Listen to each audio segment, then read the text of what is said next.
mis jaoks nägin üldse sind, kui jälle kaob minu päiksekild. Kas tead, tuleb öö nii külm, ilves öö ja tuld ei paista su aknast. Mis jaoks jätsid kirjaread, et teaksin ma, mind sa kalliks pead. Suur öö seisab ees, vaid vaikus kõnnib teed, kus küll võiks leida sind.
Mis jaoks pühib jäljetu, liigustuda leek võib hõõgukuu, jääb tulest siis sa minu päiksekild, mis jaoks ma nägin sind.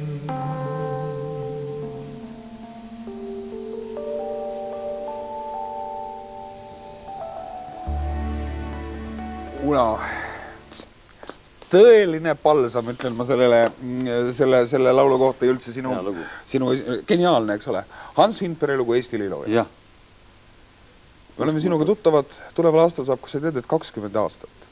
Mõtlesin ma praegu, kui ma käisin sinu juures tegemas esimest suurt pikka intervjuud, mina arvasin, et Kloogal elad sa, aga see on Laulasmaa. Ma pole elus aru saanud, mis asi on Laulasmaa ja mis asi on Lohusalu, eks ole. No, siin on suur vahe. Floksid õitsisid aias ja mul olid kõik küsimused ette kirjutatud ja pähe õpitud ja igasugused.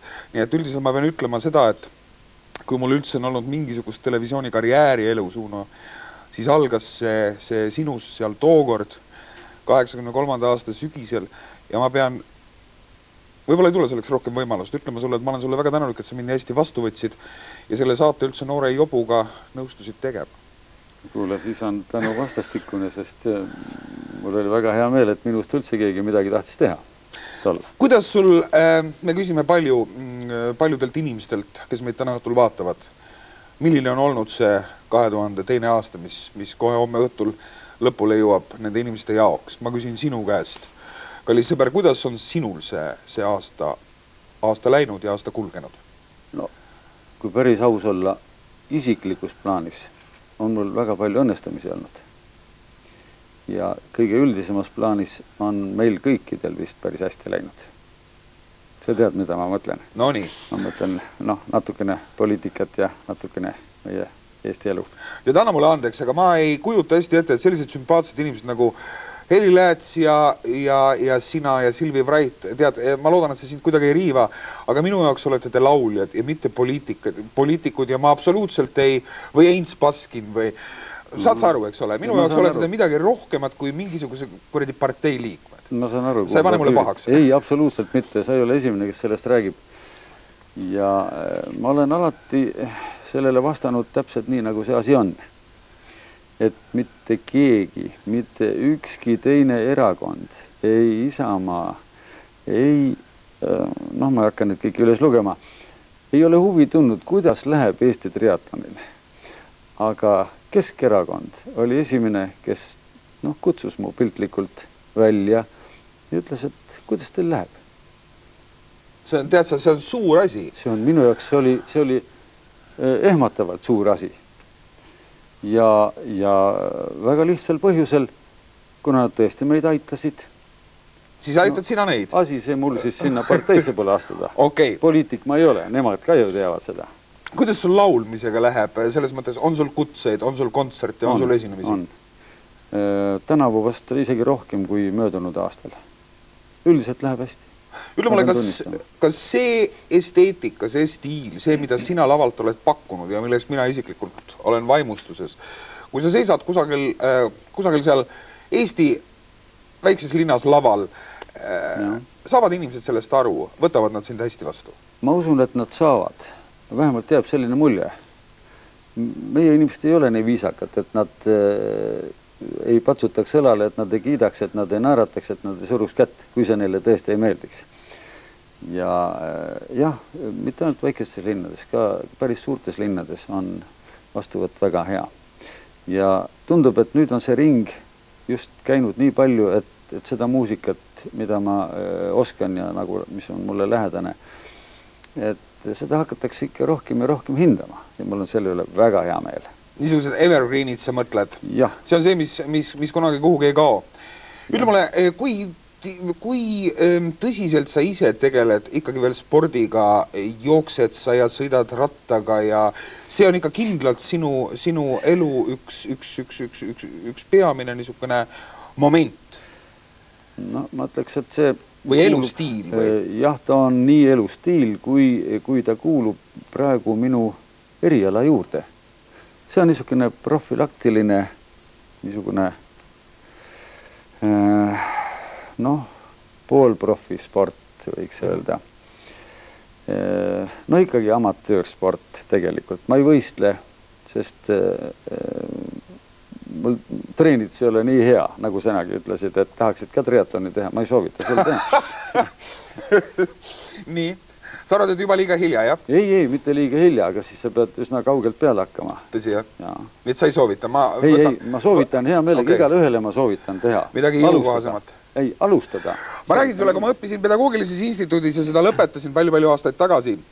Olles niisugune natukene seal üle 20, siis meil alati toodi eeskujuks Uno Loop, et ta saab 50-aastaseks ja kujutad ette astus 46-aastaselt pedagoogilisse instituuti õppima seda, et saada. Ja nüüd saad ta 50-seks ja vaat kui tore ta kingituse ta endale teeb ja ta saab kõrgema hariduse diplomi ja meie mõtlesime, püha taevas.